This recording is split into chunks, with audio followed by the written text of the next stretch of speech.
We're back with another episode of the PTNI's Daily Show. Before we get started, we just want to take a little bit to chat a little bit more about Jane, our show sponsor. We absolutely love Jane here at ICE. Jane is so much more than an EMR. It's a full practice management software, online booking and scheduling done completely automatically for you through your website, one-on-one telehealth capabilities on top of charting, taking patient payments inside of Jane, and also now offering insurance billing as well. Jane is the EMR to go to, which is why we recommend it so much here at ICE.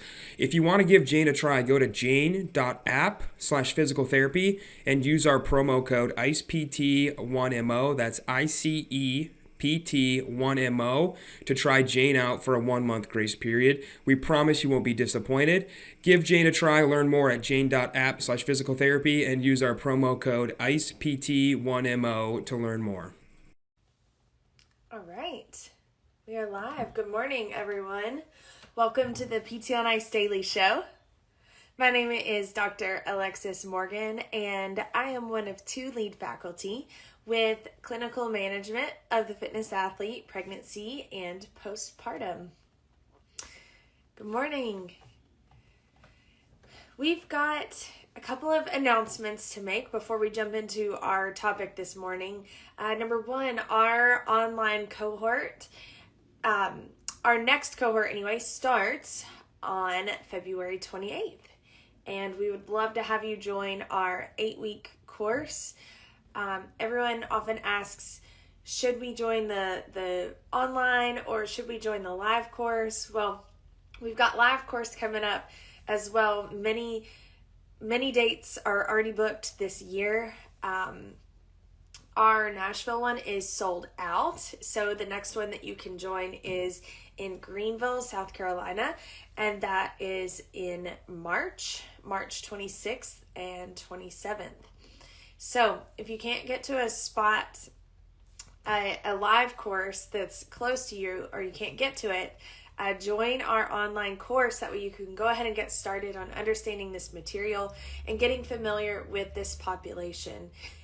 More and more people are looking to fitness during pregnancy and during postpartum, and they need guidance, and they need people who understand both the fitness aspect, the fitness side of the things, as well as understanding of the human body through pregnancy and through postpartum time.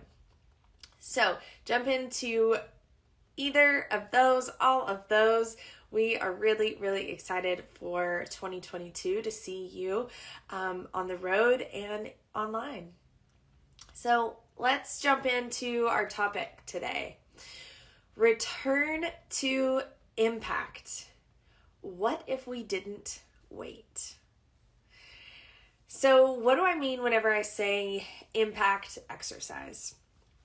Oftentimes with returning to impact, we're going to think about running. Running is definitely an exercise that has impact and that has been studied a lot as far as how much impact, right? We've got people that have been running on force plates, and we can see the ground reaction force coming up through their body, and even how that affects their pelvic floor.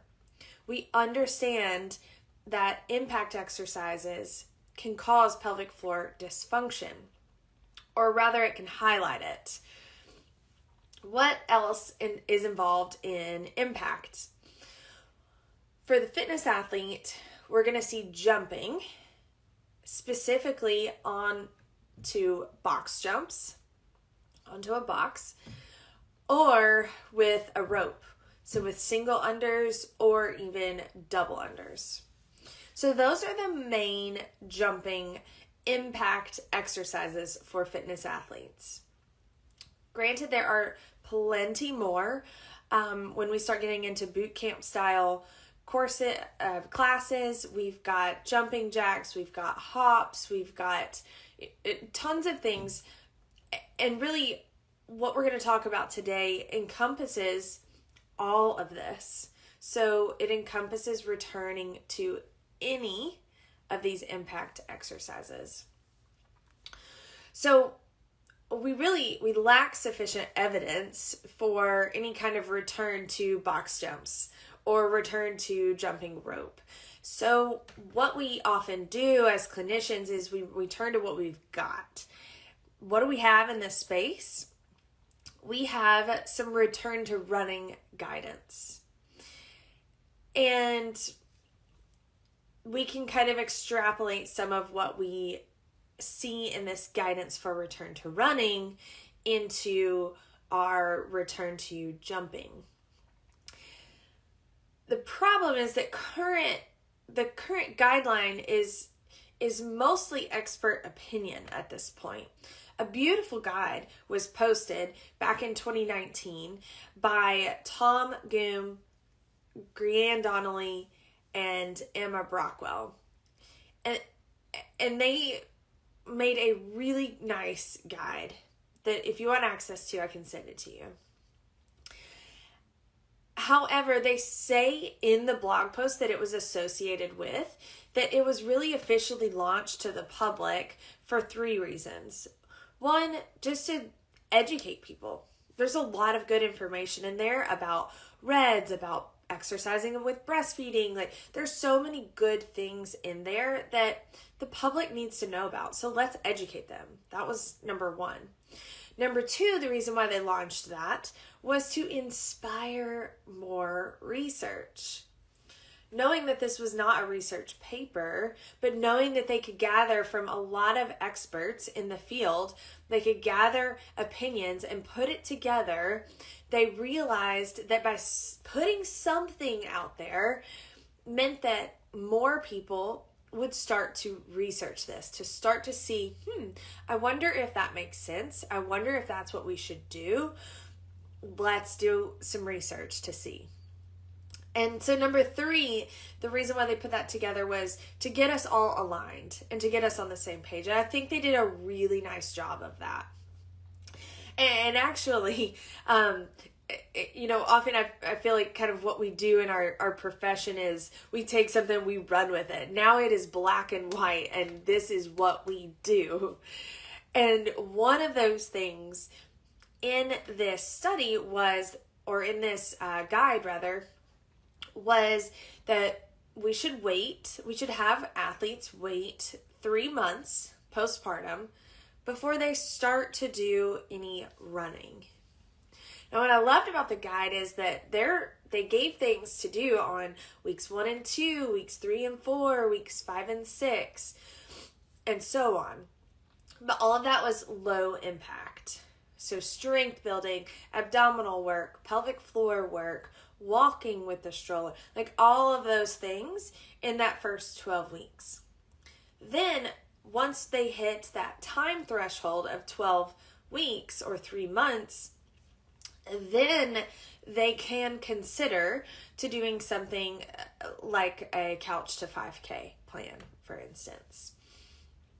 And so again, we kind of took that as, okay, you cannot run at all until you're 3 months. We cannot do any impact until you're 12 weeks postpartum. And, especially for the fitness athlete, that's not who this guide was made for. It was made for runners. And if you think about the difference in need, a runner is going to be running. And that is all they're going to be doing. And it is going to be extremely, extremely repetitive. 1 foot in front of the other. Go, go, go. Constantly. Fitness athlete, that's going to be a different story. You may have some box jumps written in the workout. And then you're going to be biking. And that has no impact. Or rowing. And maybe you're doing a third movement. So box jumps, rowing, and dumbbell snatches. So you can see that, really, that's just the impact part is just a small portion of the fitness athletes realm of what they're doing in their workout. So maybe, just maybe, we can follow different sets of rules. Maybe. What happens if we don't wait? So we really have to improvise because we don't know the answers to all of these things. But what we do know is that people are returning to running, to CrossFit, to jumping a lot sooner than 12 weeks. And they're not dying. Maybe they're having some musculoskeletal pain. Maybe they're having some leaking. Maybe they're having some symptoms of heaviness. But they're doing it all on their own. What if when we come in, we don't just stop them from doing all of those things? What if we facilitate? What if we kind of meet them in the middle? We're not going to do all of it 100% because that's causing you problems. But we're also not going to do 0%. We're not going to just not do anything until you reach a certain time point. Anything as far as impact work, until you reach a certain time point. Like, we're going to start to add that in and to get you ready. So that maybe at 12 weeks, you can do a full box jump workout if you wish. I don't know. So, I'm not talking about just throwing people into the water and see if you sink or swim. I'm telling you that it is your job, it is our job to give these people their navigational buoys. Here's the symptoms that you're going to look out for. If you have those, come back in the middle here. If they're doing too much, here's what we're going to do. If they're not doing enough, here's what we're going to do. Like, we're going to stay within these certain guidelines. And then if they need the life ring, if they're having a lot of symptoms, they took it too far, they got caught up in the workout, and now they're having all these symptoms. Well, we know what to do for that. We can give them, happy baby, where their feet are up on the wall and they're doing some deep breathing if they're having some vaginal heaviness. Or if they're leaking, it's not the end of the world that they leaked. We can help guide them through this process. And what if we gave them a bit more power and a bit more decision-making in that process? So some of the things that may look like, and what I am doing with my clients, is let's say that we've got a workout 21.2, or if you remember, that's also 17.1 from the CrossFit Opens. So that was ascending dumbbell snatches, and that alternated every time with 15 box jump overs. So what if the person, instead of doing, their 24-inch box jump overs at 7 weeks postpartum, what if they did 24-inch step-up overs for 13 of them, and on their last two, they have a plate beside them, a 25-pound plate. And then on those last two, they did a burpee jump over the plate. So 13 are step overs, and just 2 are jump overs. We're starting to initiate that jump, and we're starting to get them ready, but it's not too much. It's just a bit, but it's getting them prepared. It's getting their body ready for that and used to that. It's letting their pelvic floor figure out exactly what am I supposed to do when I jump now, but it's not going to overload it. Another example, we'll go with the favorite as we're all getting ready for the open, 21.1. Everyone remembers that one from the wall walks. So let's say that we've got a client doing that workout, and it's ascending, as many of you recall, wall walks, and also double unders. So the double unders were, every round it went 10 double unders, and then 30, and then 60, 90, so on. So what if in this workout they did ski erg instead of double unders for the same calories, so that way they're getting, still their arms are getting that work, and their lungs are getting that work. They're getting fatigued, so that when they go to do their wall walk, or a variation of a wall walk. They're fatigued, and just like they would have been with double unders. But after they get their ski ergs done, they do 5 jumps. So maybe that's the penguin jumps, where you jump and slap your legs. Or maybe for that person, they're not quite ready for that, or they never had double unders to begin with. Maybe they're just doing jumps, jump in the air. Or maybe they had symptoms with that, and you figure that out in clinic. So in class, you're sending them to just do heel drops. So they go up on their toes and slam down on their heels. 5 of those after their ski erg and before their wall walks, every single time. I often say that, we're going to use your workouts for your rehab. And it's by doing stuff like this. It's by teaching them, okay, find the exercises that are problematic for you and let's break it down. And we're not going to do it all super easy. If we were to only do heel slams that entire time, but I've got a fitness athlete who is ready to be fatigued and for her heart rate to be really high, heel slams is not going to do it. So we're going to add the ski erg so that they get that same stimulus, and we're going to do a little bit of jumping so that they get that stimulus too. We've got a job to do to match these stimuli from the original workout and give that to them to get them ready to progress back towards the original workout. So my question today for you all is, what if we started that impact work a lot sooner? Do we think that bad things would happen? What if good things happen? What if our clients just got fitter and more prepared and more excited because we're giving them things, we're not taking them away, and we're guiding them along that process, and we're teaching them, okay, we're preventing some of these musculoskeletal things that may come up, but I still want to give you the reins. So here we go, and here's your guidelines, here's your buoys, here's what you're going to do, and here's your life ring. I'm ready for you, and I will get you if you need me.